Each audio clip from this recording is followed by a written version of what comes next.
السلام علیکم ملګرو. استرالیا میچ وګټو، بهترین پرفارم شو کو. ټول استرالیا ټیم نه خیم صرف واحد یو میکسویل خیم چې په دغه خوږ ځان باندې ذمہواري واغستله او 201 سکور په 1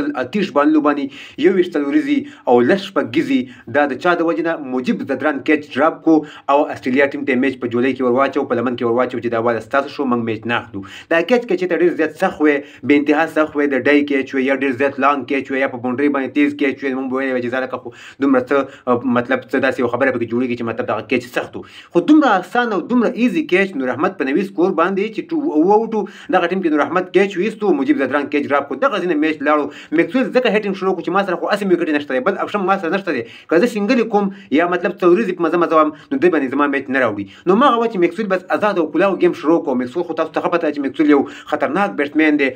یو ښه هارت هیټر دی. هغه کلاو بیټینګ شروع کو، د وکټ باندې خپل وکټ چې کومه دا غینې لاس وینځو، مطلب یا بهاري یا بپاري یا به اوټ شم یو میچ راوړم. او مخه و چې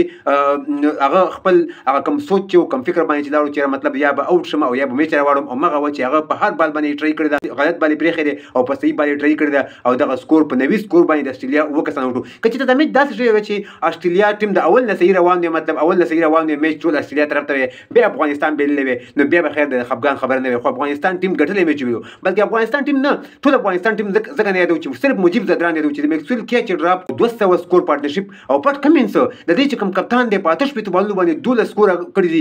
دوی ته وې ذمہواري دی وکټ ورنه کړل د افغانستان بازارونو ته. او میکسویل په خوږ ځان باندې په اخر ټیم کې چې تقریبا دا یو سلو سلويخ او سلو دیش کور هغه په خوږ شو، خو به هم همت نه بیل سکور وکړل. نو په دغه میچ کې څه ریکارډونه جوړ شو چې په دغه میچ کې میکسویل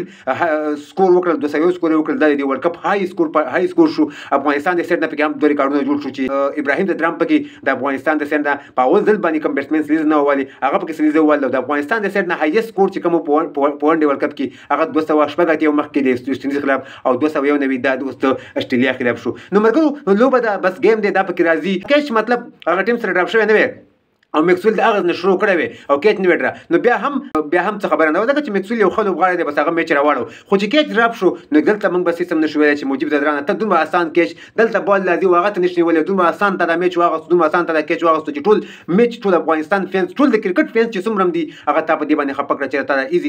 ایزي کیچ ډراپ کو او دغه ایزي او د غټلې میچ تا واغست استرالیا ته په جولای کې په لمن کې ورواچو. دغه میچ افغانستان کوم میکسویل اوټ شوی مجيب کیچ هغه وي، نو افغانستان استرالیا ټول ټیم په یو نه سکور یوټ کړی وي او دغه میچ په افغانستان په یو خر نیټ باندې ګټلې وي. افغانستان ته سیم پاین غټ چانس خو د نشټ ټیم افغانستان یو بل میچ هم پاتې دی، خو افغانستان میچ نه بیل صرف مجيب زدران میچ بیل بیټسمن نشته، قبل بیټسمن یې شوی هغه بل سکور نشي کولای، خو واحد په میکسویل کې دا کوالټي دی چې هغه د سکور کولای شي، مطلب هغه تیز سکور راوړل شي، چیسینګ کولای شي. تازه پوینټ ټیبل هم تشریح کوم چې افغانستان، نیوزیلند، پاکستان درې ونه پاتې شو، استرالیا مو وتله سیمی فائنل ته کوالیفای شوله. پوینټ ټیبل کې د افغانستان رن ریټ خراب دی، افغانستان په ماینس کې دی او هغه په پلس کې دی، نو افغانستان رن ریټ په دغه میچ باندې نورم خراب شو.